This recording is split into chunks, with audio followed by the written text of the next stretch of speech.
We don't need an intro for this. It's fucking like that.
Fuck. Alright. That was 10. Not bad. Training for legs for strength versus hypertrophy. Two completely different beasts. You know, when you come in here squatting heavy weight, it's like, yeah. When you come in here and you do this shit, it's like, oh, fuck. Oh, okay.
That was a fucking hard fought set, but after I finished it, I just felt like I could have at least gone down another time, and I felt like a bitch. I was originally going to stop like 3 reps shy, just because my right knee started cracking. That's the only reason I didn't go for an 11th one. But I'm kind of kicking myself now for not doing that. Long term wise, it was probably better that I didn't, just because, knee cracking, although it might not hurt, could lead to something worse. Okay, I'm going to stand up now because crouching does not work for me after doing that. Now, I normally only do 3 sets on any kind of squatting movement, but the leg extensions aren't open yet, so I'm gonna strip off the plate here and do a 4th set. My heart rate's still 142, so, okay. Let me find a song that doesn't suck and we'll get the set going. Hopefully it takes me a second to find one.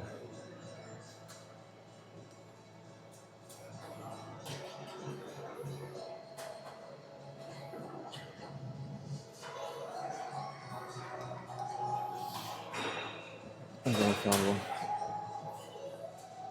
Yep.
All right.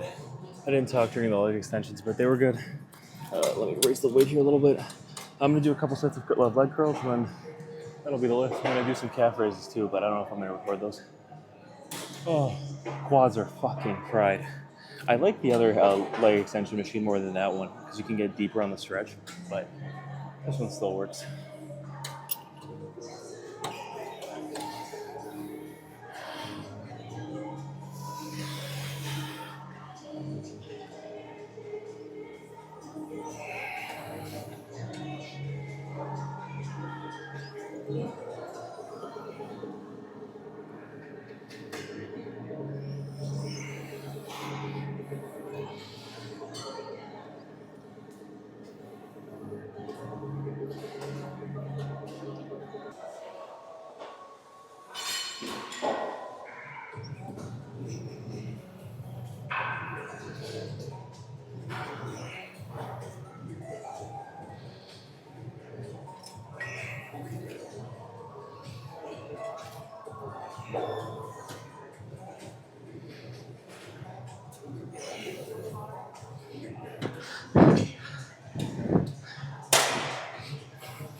All right, I'm not gonna record all my calf raises. I'm just gonna talk for a little bit.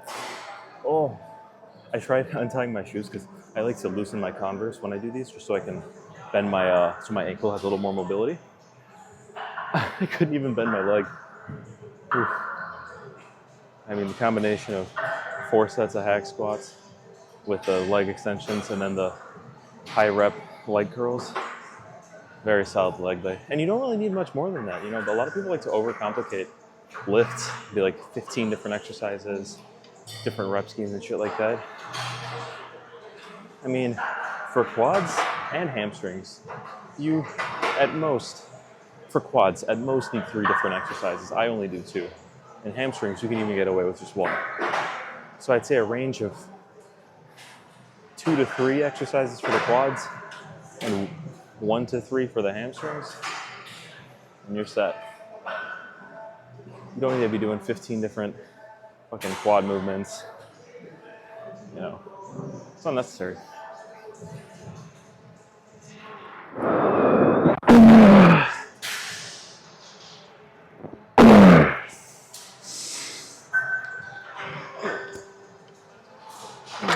Shit. Oh. Ooh. Yeah, like, I do at most 8 sets. Typically, for quads, I only do 6. Because I do either 3, usually I do 3 sets of some kind of squatting, and then 3 sets of leg extensions. Today I did 4 sets of hack squats and 2 sets of leg extensions, but when you go that hard with a decent amount of reps, you know, it's a lot. You don't need more than 6. That's for sure. Like, my quads definitely get fried and are sore until the next quad day or the next leg day with just 6 sets. Now, if I were to do slightly easier work, you know, not to failure each set and fucking mile rep match and all that shit, rest pauses, I could probably do a few more sets. But I like doing it the way that I do.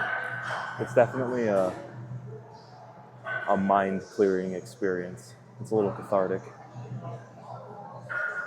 I said this on last leg day and the leg day before that, but leg day is It's like you think about it the morning of and you're like a little nervous. If any of you have ever played sports, it kind of feels like the morning of a game and you're like a little nervous. You're like, oh shit, something's going down tonight. But then once you step into this motherfucker, you have to prove to yourself and to that stupid piece of shit hack squat that you're the one to be afraid of, not the other way around. You know, you can use that nervousness, anxiousness as sort of a fuel, and then you get in here and you're like, you should be afraid of me, motherfucker, not the other way around. And you feel like an absolute pimp afterwards, that's for sure. Not that I know what it feels like to be a pimp, but speaking without experience here. Oh my God. Okay, I'm gonna do probably 3 more sets of calf raises here. And oh yeah, I'm not gonna do any leg posing today. One, I'm wearing sweatpants, so I don't really feel like flashing my junk out at you guys. So I might just talk here for a little bit longer, reflect on the lift, and then we can call it there. And I'll go do my cardio after leg days. But yeah, those hack squats, it's a mental battle more than a physical battle, I would say. Because you're capable of a lot more than what your brain wants to tell you are. Like there, on each one of those sets, for sure, I wanted to stop. My brain was like, okay, you've proved your point. You can stop now. But you have to like push past that mental barrier and just keep fucking going. That second set, I only got 7. So either I didn't rest enough or I let the inner thoughts win. But the first, third, and fourth sets, especially that third set, I was gassed. I wanted to stop like 4 reps earlier than what I did, but you got to push past that. Leg day is about proving to yourself that you're unfuckable with. Even if it's only for that one day, after you do it, you feel like you could fight a fucking bull. Definitely feel unstoppable. You definitely do. That is if you don't bitch out.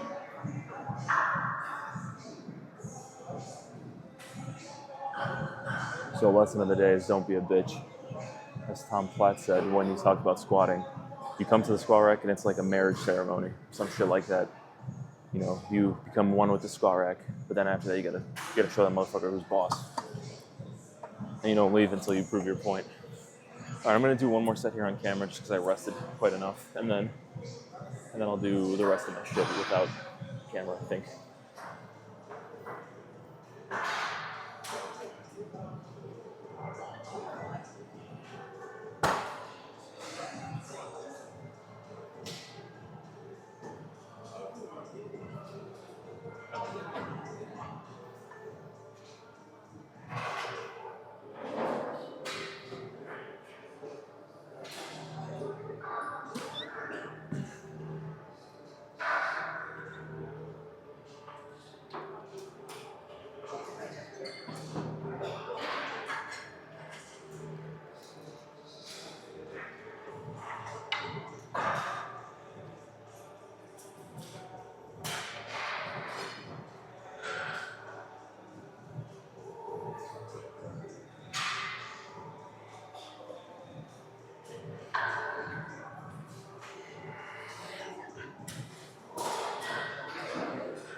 See, calf raises,